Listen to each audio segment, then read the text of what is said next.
Si Luis ay isang batang lalaki na lumaki sa isang maliit na baryo malapit sa kagubatan. Sa kanilang lugar, madalas na nag-usap ang mga matatanda tungkol sa mga nilalang na nagtatago sa dilim ng kagubatan. Isa na rito ang tiyanak. Ayon sa mga kwento, ang tiyanak ay isang maligno na nilalang na may anyo ng isang batang tao, ngunit may kakayahang magbago at magpanggap bilang isang inosenteng bata.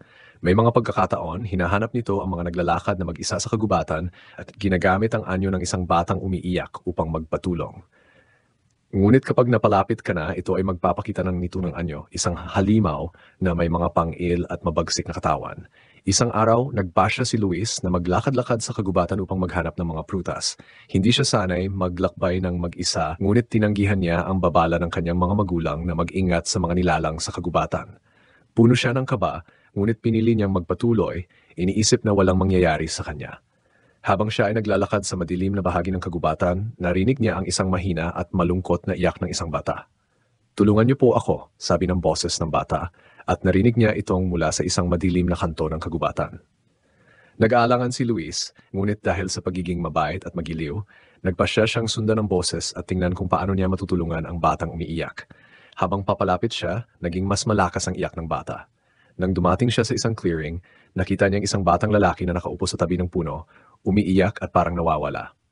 "Bakit ka umiiyak?" tanong ni Luis. Nag-aalala para sa batang lalaki. Lumingon ang bata sa kanya at sinabing, "Nawawala po ako.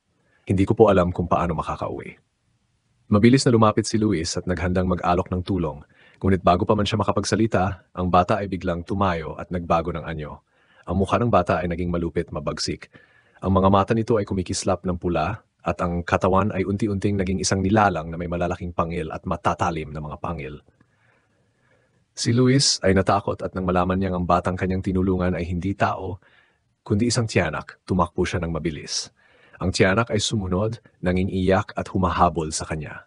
Ang katawan nito ay parang isang nilalang na pinagsamang bata at isang halimaw na puno ng pangil at matutulis na pangil. Ang mga pangil ng tiyanak ay sumabay sa hangin habang si Luis ay patuloy na tumatakbo. Matapos ang ilang minuto ng takbuhan, nakatagpo si Luis ng isang grupo ng mga mang-ubos na nag-iingat sa paligid ng kagubatan.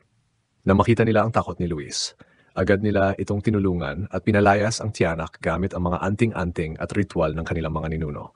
Na matapos ang gabi, bumalik si Luis sa kanilang bahay at nagpasalamat sa Diyos at sa mga mang-uubos na tumulong sa kanya. Ipinagbigay alam niya sa kanyang mga magulang at sa iba pang mga tao sa baryo ang tungkol sa tiyanak na nakita niya.